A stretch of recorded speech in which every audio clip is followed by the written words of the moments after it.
Recuerdo que era un día de verano, estábamos caminando por la avenida Ponce de León, mi compañero, eventualmente colega, el arquitecto Vargas y yo, y lo que queríamos era entrar a las casas, a las grandes casas, y decíamos que íbamos a ser arquitectos, pero no sabíamos qué era eso. Y pensábamos que haciendo esto, entrando a las casas, fotografiando las casas, pues podíamos acercarnos más a esa idea, ¿verdad? La casa era bastante misteriosa y nos atrevimos a brincar la verja, cruzar el jardín y tocar a la puerta. Y salió esta señora muy mayor, que resulta que la casa se alquilaba como un boarding house. Las habitaciones cada una se alquilaban aparte. Pero la imagen de esa puerta abriéndose y ver el patio interior, la luz que entraba por ese centro de la casa, eso sí que fue de las imágenes más permanentes que tuvimos de todas las casas que fotografiamos en esa época. Bueno, hay que decir que es una casa diseñada por Antonín Nicodoma en 1910. Es una de las primeras casas que él diseña en el estilo bungalow, que son estos grandes techos con grandes balconadas, ¿no? Y condado y miramaleras y todo, ¿no?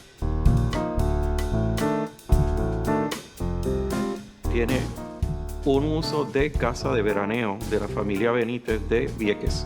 Hay que entender que la Valdoriotti de Castro no existía y el agua llegaba justo hasta las propiedades, y de hecho el señor Benítez tenía su muelle ahí y venía de Vieques y atracaba en ese muelle. Así que fue una casa de disfrute, ¿verdad? Una casa de una vida, aunque la casa impone una formalidad, pero era la vida de veraneo, ¿no?, de esa época.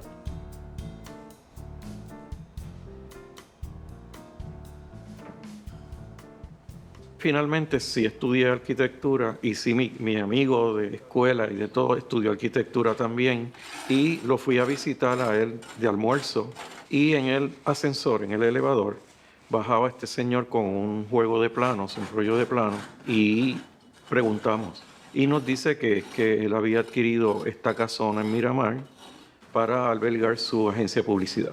Y Rodríguez and Partners en aquella época. Nos dimos cuenta que era aquella casona que habíamos visitado, no sé, 10, 15 años antes. Y curiosamente, cuando abre los planos y vemos los planos, el proyecto no estaba en pro de la conservación realmente. Y cuando yo le dije a él, no llames esto un proyecto de restauración, porque no lo es, sería rehabilitación en todo caso. Le extrañó y dijo, no, es que yo no quiero eso, yo quiero restauración. Luego nos llama y dice, mira, quiero que ustedes entonces asuman el proyecto. Así que el arquitecto Benjamín Vargas y yo asumimos el proyecto de recuperación de la casona, que ya en ese entonces era una casa bastante vandalizada, no tenía los vitrales, ¿verdad? Pero nosotros teníamos los datos gráficos de qué hacer con ella.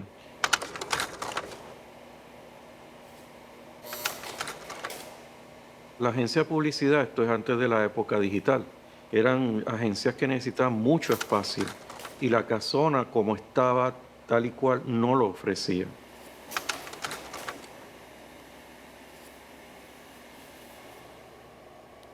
Y ahí es que se nos ocurre sugerirle crear este sótano, excavarlo, pero tenía que ser excavado a mano. No podíamos meter una excavadora, nada. Con las grandes dificultades, pues por ejemplo, que eso es un gran arenal, había que estar excavando y fundiendo hormigones, o sea, tuvo sus complicaciones técnicas.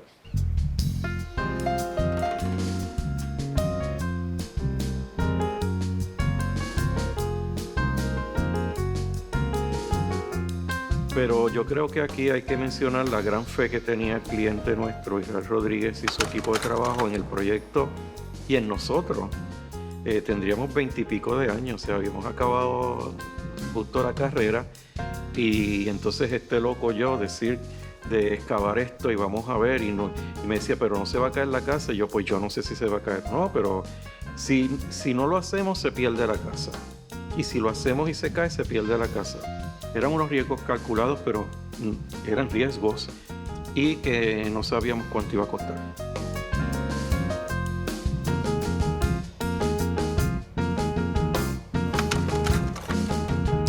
se restauró todo, todas las puertas interiores son las originales, las exteriores también.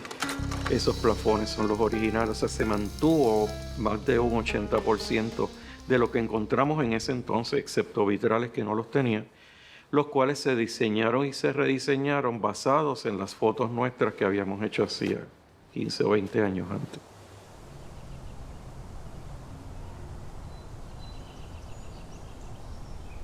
En el año aproximadamente 2001, nosotros decidimos mudarnos a San Juan y decidimos buscar oficina en Miramar.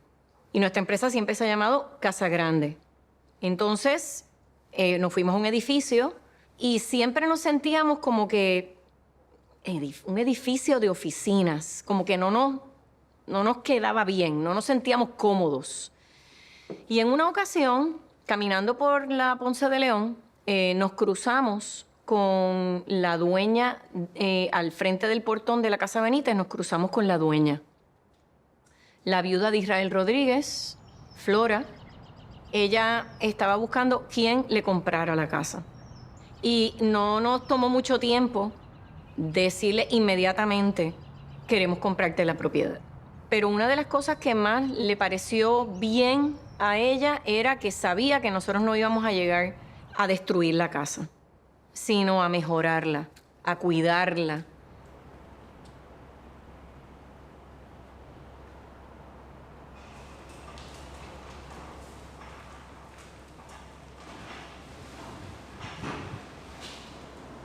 Había muchos intereses en la zona para comprarla, para tumbarla y hacer parkings y cosas así. Así que hubo unos años bastante fuertes donde, y en esto quiero traerlo a la historia, la capacidad de estos dueños de Israel Rodríguez de aguantar la propiedad para lograr conseguir quién era el sucesor y no venderlo. Y pudieron haber hecho una inversión fantástica y siempre estuvieron en el no de que hay que buscar quién puede seguir esto. Y siguiendo con esa historia de conservación, pues se entró en esta etapa nuevamente a corregir lo que se había deteriorado. Todas estas casas necesitan, ¿verdad?, unos mantenimientos. Y esta vez sí el tema técnico está muy presente, ¿no? Las oficinas con todo el tema digital, la producción de ellos, ¿no?, como una empresa en temas educativos. Así que eso fue la siguiente ola.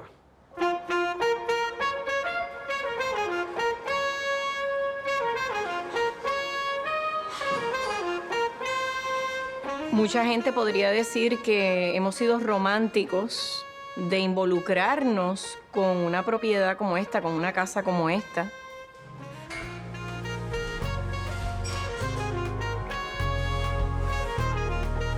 Esta casa en el proyecto de los 80 se fue sobre todo un programa de refuerzo estructural, se atornilló todo, pues pasamos el huracán Irma, huracán María, más todos los huracanes del siglo XX, esta casona la pasó. Y yo creo que hay una serie de cátedras y de lecciones que tiene la casona en cuanto a cómo diseñar para el trópico, cómo lograr esa resiliencia en estas estructuras. Cuando, por ejemplo, ocurrió el paso del huracán María por Puerto Rico, nadie pensaba realmente que iba a ser tan fuerte. Y cuando al otro día por la mañana me encontré Puerto Rico destruido, yo iba de camino a la casa pensando que no me iba a encontrar con la casa. Y cuando llegué a esa casa y abrí las puertas y vi que no había entrado una gota de agua, yo dije, wow, qué buen trabajo hicieron para construir una propiedad como esta.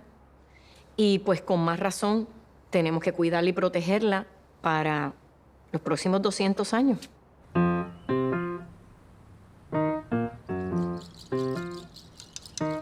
Y ya luego hay entonces un acuerdo entre Casa Grande y Piloto 151 en una posibilidad de uso con alta tecnología y conectado al mundo entonces a través de la tecnología.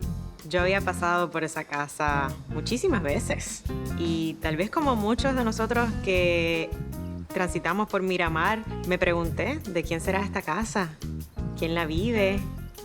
En ese momento tal vez nunca pensé que podía ser una sede más para Piloto 151.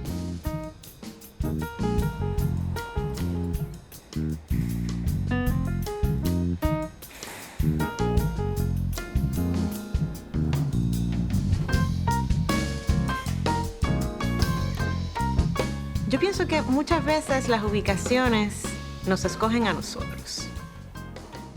Vi todas las características que nosotros necesitamos cuando abrimos una nueva ubicación. Tomamos muchas cosas en consideración. Es bien importante la ubicación, que sea central, que esté en el medio de un vecindario con mucho movimiento, que tenga muchos restaurantes, tiendas alrededor, que sea caminable, porque pensamos que evidentemente eso es una parte importante de generar inspiración. En los años 70 fue cuando más patrimonio perdimos, porque era aquel craze de tumbar y hacer condominios y usualmente el patrimonio siempre queda en prime real estate y tiene que luchar contra ese inversionismo, pero demolición no es sostenibilidad. Tenemos que ser conscientes de que es un impacto al ambiente y somos una isla, no tenemos grandes extensiones de terreno para depositar todos esos escombros. No es solo la cuestión climática, sino también el tema cultural.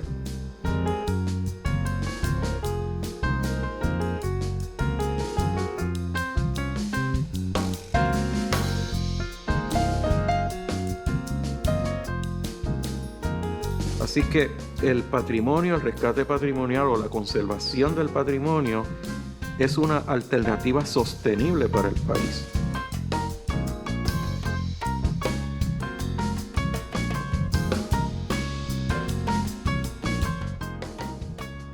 No es incompatible restaurar un edificio histórico y utilizarlo para un beneficio económico moderno. Esas dos cosas pueden coexistir. Hay un maridaje natural entre lo histórico, lo cultural, nuestro patrimonio como país y a la vez el futuro. Por lo menos 2 o 3 veces al año llega alguien y toca la puerta y dice, yo me casé aquí, aquí me bautizaron. Cuando yo era estudiante y esto era un hospedaje de estudiantes, yo estudié aquí. Y eso es constante. Y yo creo que eso es parte de lo que hace la Casa Maravillosa. Que podamos, que pueda continuar dentro de su integridad, pueda continuar sirviendo, pueda continuar embelleciendo nuestras vidas. Y pues esa es la historia. Entablar ese diálogo es importante porque las vivencias en nuestro patrimonio son parte de esa historia que no se escribe necesariamente. Es una casa que inspira, que hace que todo lo que nosotros hagamos sea mejor. A la misma vez nos pone delante un reto de cómo la mantenemos para hoy y para siempre. Hoy abrimos la casa y con eso nos sentimos muy complacidos de finalmente poder abrir estas puertas a toda aquella persona que se sienta movida por este patrimonio, que quiera hacer su mejor trabajo, que quiera tener esta oportunidad única de vivir la casa en todo su apogeo.